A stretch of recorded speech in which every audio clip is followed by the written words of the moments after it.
Assalamualaikum warahmatullahi wabarakatuh.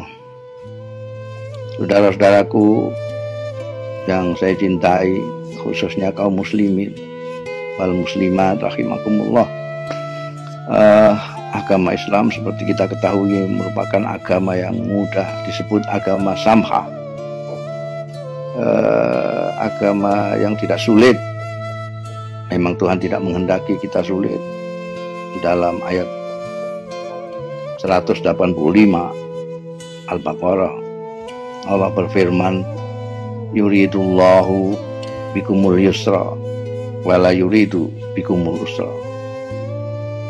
Allah menghendaki kemudahan untuk kalian, bukan kesulitan, bukan kesukaran. Beliau berfirman juga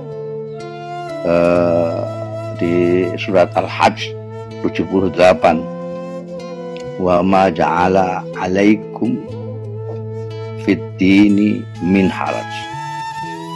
Tuhan tidak menjadikan di dalam agama ini kesulitan untuk kalian.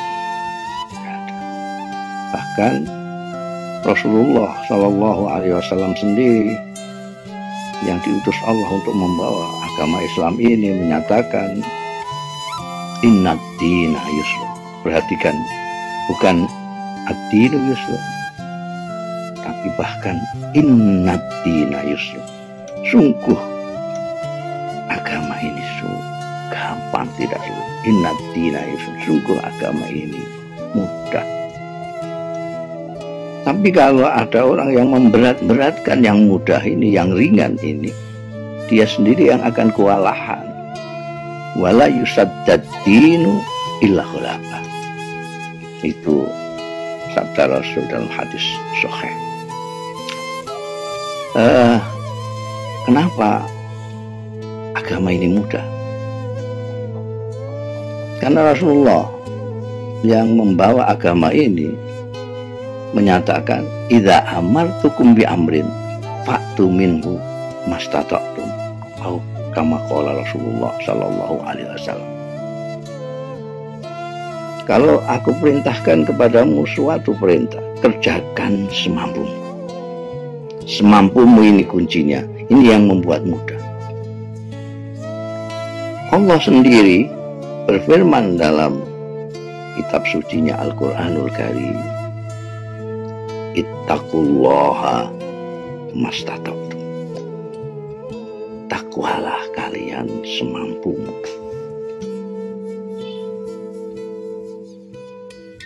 Semampumu ini adalah kuncinya. Karena itu kalau kita lihat contoh-contohnya banyak sekali.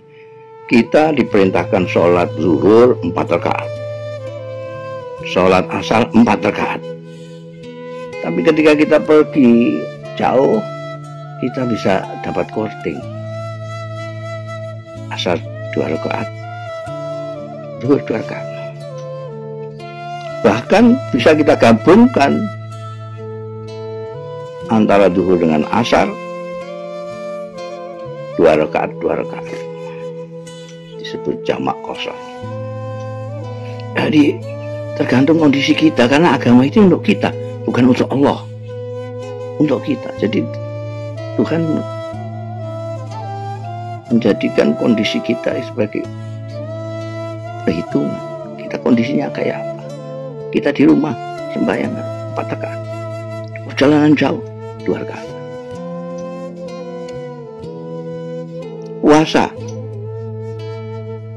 Puasa wajib bulan Ramadan kita puasa. Tapi kalau kita sedang bepergian, kita boleh tidak puasa, diganti nanti kalau kita sudah tidak bepergian dalam kondisi yang memungkinkan kita puasa. Kalau sama sekali tidak bisa dimungkinkan, kita bisa membayar fidyah kalau orang sudah tua renta.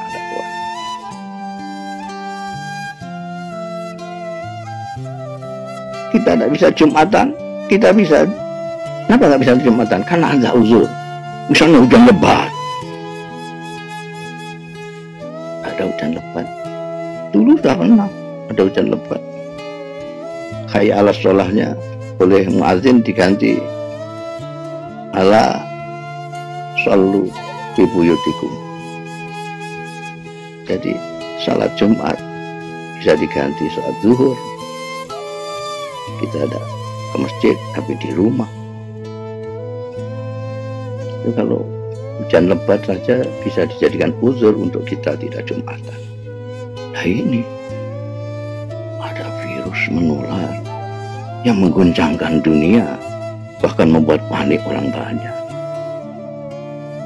Bukan karena kita bukan karena kita berani mati, bukan, tapi karena kita tidak mau menyebarkan, menularkan sesuatu yang nanti sulit dikendalikan.